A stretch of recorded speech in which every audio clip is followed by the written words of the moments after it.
Selamünaleyküm arkadaşlar. Kanalıma hoş geldiniz. Bugün sizlere çok pratik bir yaş pasta tarifim var. Gelin bu yaş pastayı sizlerle birlikte yapalım inşallah. Uygun bir kase içerisine 3 adet yumurta sarısı alınır ve üzerine şeker eklenir. Tamamen köpükleşene kadar çırpılır. Daha sonra üzerine ılık su eklenir ve çırpma işlemine devam edilir. Bu arada beni hangi ülkeden izliyorsanız kendi dilinizde altyazıyı açmayı unutmayın lütfen. Daha sonra üzerine un eklenir. Kabartma tozu eklenir. Vanilin eklenir. Ve tekrar çırpma işlemine devam edilir. Bu arada kullandığım bütün malzemeleri açıklamalar kısmına ekliyorum arkadaşlar. Oradan da bakabilirsiniz. Ayrı bir kase içerisine yumurta beyazı alınır ve üzerine bir fiske tuz eklenerek köpükleşene kadar çırpılır. Bu şekilde sarısını ve beyazını ayrı hazırlıyoruz.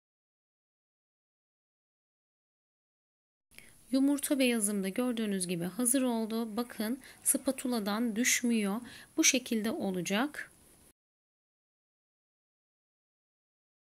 Yumurta sarısıyla hazırlamış olduğum karışıma köpükleşen yumurta beyazını ekliyorum. Ve daha sonra alttan üste doğru karıştırıyorum. Köpüğünü söndürmeden karıştırmaya dikkat edelim. Pandispanya kekim hazır. Tabana yağlı kağıt sermiş olduğum 25 ve 28 santim arasındaki kek kalıbına pandispanyayı döküyorum. Bu şekilde tabana vurarak her tarafa yayılmasını sağlıyorum. Şöyle bir tepsi içerisine yerleştireceğim çünkü davul fırın kullanıyorum. Hemen fırına pişmesi için gönderiyorum.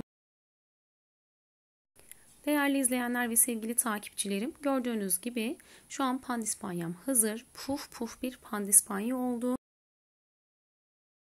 Hemen pandispanyamı bir bıçak yardımıyla ortadan ikiye bölüyorum. Dilerseniz 3 parçaya da bölebilirsiniz.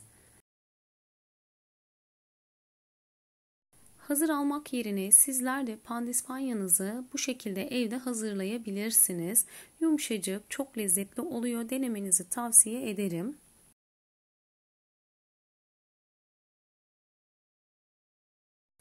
Şimdi uygun bir kase içerisine süt alınır. Üzerine hazır pasta kreması eklenir. Pratik olması açısından bugün hazır pasta kreması kullanıyorum. Aynen pasta kremasının üzerinde yazdığı gibi kremayı şu an gördüğünüz gibi hazırladım. Pandispanyamın alt tabanını alıyorum ve bir miktar suyla pandispanyamı ıslatıyorum. Süt varsa sütle de ıslatabilirsiniz. Hazırlamış olduğum pasta kremasından pandispanyanın üzerine yayıyorum. Bu şekilde her tarafına bolca kremayı yayıyoruz. Daha sonra ara katına damla çikolata yerleştiriyorum. Ve şimdi pandispanyanın diğer katını yerleştirip tekrar bu pandispanyamı da su ile ıslatıyorum. Bu şekilde su ile ıslattığınız zaman pandispanyanızın lezzetinde hiçbir değişiklik olmayacaktır arkadaşlar. Şimdi kalan pasta kremasını pastanın tamamını kaplayacak şekilde yerleştiriyorum. Yanları da bu şekilde pasta kremasıyla kapatıyorum.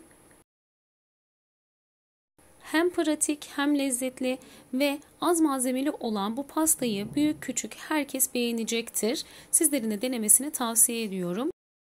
Kenarlara değen pasta kremasını temizledikten sonra süsleme işlemine geçiyorum. Evde olan meyveler ve kuru yemişlerle süslüyorum.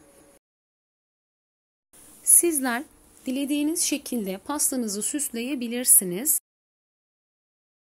Dilerseniz çikolata rendeleyebilir, dilerseniz bu şekilde benim gibi meyvelerle çeşitlendirebilirsiniz. Bu şekilde süsledikten sonra dolaba kaldıracağım. Biraz dinlendikten sonra servise hazır olacak. Ve şu an yaş pastam dolaba kaldırılmak üzere hazır. Değerli izleyenler ve sevgili takipçilerim, dolapta 3-4 saat kadar dinlenen pastamı hemen sizler için servise sunuyorum. Ben eşimin doğum günü için hazırladım bu pastayı. Sizler de ister günlük hayatta, ister doğum günleri için bu şekilde pastanızı kendiniz hazırlayabilirsiniz.